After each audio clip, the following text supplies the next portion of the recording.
À la une également, le nouveau documentaire de la réalisatrice Nadia Zouaoui. Ça s'appelle L'Islam de mon enfance. La réalisatrice est avec nous en direct de Montréal, au Québec. Bonjour, merci d'être avec nous. Votre film est à voir demain, jeudi, après-demain, jeudi, à la Cinémathèque québécoise à Montréal. Commençons, si vous le voulez bien, par l'actualité en Algérie, pays que vous avez quitté en 1988. Vendredi, ce sera un nouvel acte du mouvement de contestation pacifique en Algérie. Quel regard portez-vous sur ces événements historiques en cours ? Oui, bonjour. Écoutez, oui, historique, c'est un mouvement incroyable, personne ne s'y attendait.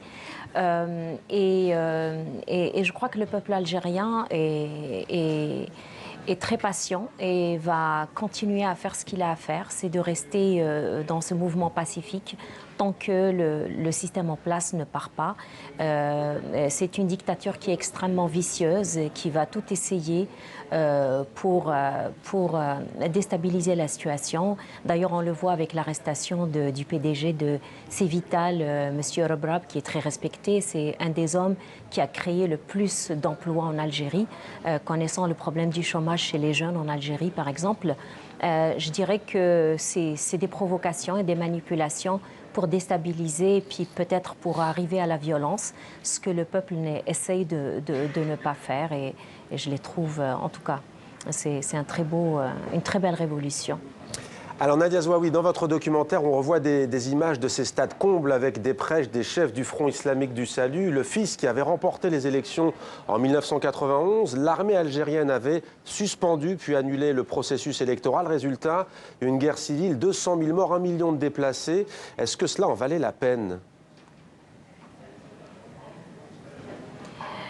Oh mon Dieu, quelle question. On ne sait pas, on ne peut pas refaire l'histoire. En tout cas, le film que j'ai fait, c'est un film qui montre un peu comment on sort de cette destinée noire. C'est un film d'analyse, c'est un film pour la mémoire, c'est un film pour tisser des liens. Le film est au cinéma ici depuis 10 jours et il fait salle comble tous les jours. À 90%, ce sont des Québécois qui viennent voir parce que les gens veulent comprendre. C'est un film qui essaye de casser les préjugés sur l'intégrisme versus l'islam. C'est un film qui raconte aussi ce qu'est l'islam de l'Afrique du Nord avant qu'il y ait cette idéologie d'islam politique, donc salafiste et des frères musulmans, parce qu'en Algérie, il y a eu deux groupes, enfin deux influences.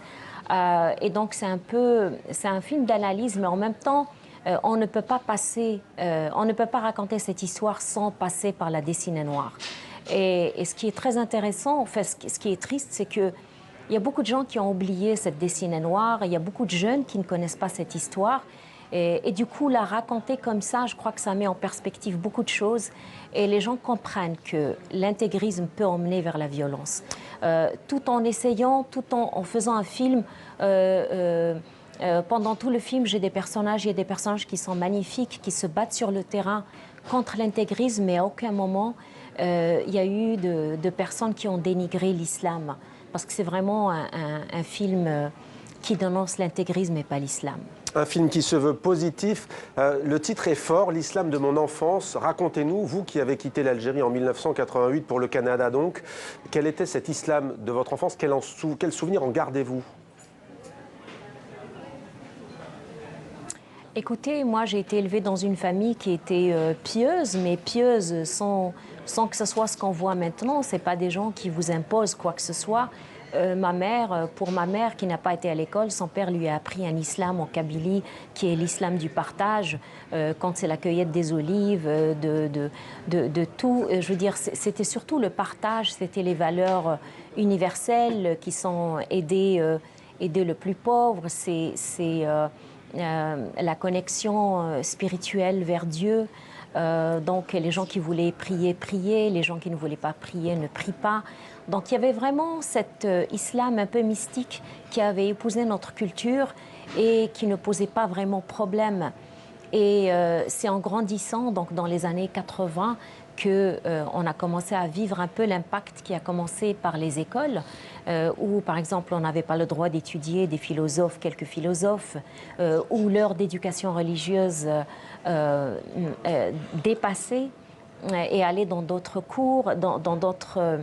je veux dire, cette idéologie islamiste a commencé à envahir l'école, à envahir plus tard les télés. Donc on avait tous ces prêcheurs qui disent aux gens comment vivre, quoi faire, comment réfléchir. Et c'est un peu ce que je montre un peu dans mon film, c'est que peut-être que l'islam politique n'a pas réussi en Algérie, ils n'ont pas pris le pouvoir, mais en même temps, ils ont réussi beaucoup à islamiser la société, mais dans le sens négatif, où c'est vraiment... les gens ne réfléchissent plus. Il y a des imams, des prêcheurs qui disent aux gens comment réfléchir, comment penser. J'ai pris quelques extraits, par exemple, de fatwas qui sont complètement absurdes, mais quand même qu'ils ont essayé d'émettre en Algérie. Par exemple, une fatwa qui voulait interdire le jeu de domino, qui fait partie de la culture depuis très longtemps. Tous ces prêches contre la statue de Ain el-Fouara dans une région en Algérie, moi, quand j'ai commencé le film il y a 3 ans, il y avait beaucoup de prêches qui la dénigraient parce qu'elle est nue. Et puis finalement, il y a eu quelqu'un qui l'a cassée, elle a été rénovée, puis quelqu'un d'autre l'a cassée. Donc on va dire que c'est des fous, mais non, il y a quand même un impact de ces prêches et de cette idéologie qui fait qu'on doit réfléchir sur ces choses-là. Merci. Donc c'est un peu le but du film, c'est de réfléchir sur tout ça. Merci beaucoup Nadia Zouaoui d'avoir répondu à nos questions. Donc l'islam de mon enfance, votre nouveau documentaire est déjà visible au Canada. Merci beaucoup d'avoir répondu à nos questions.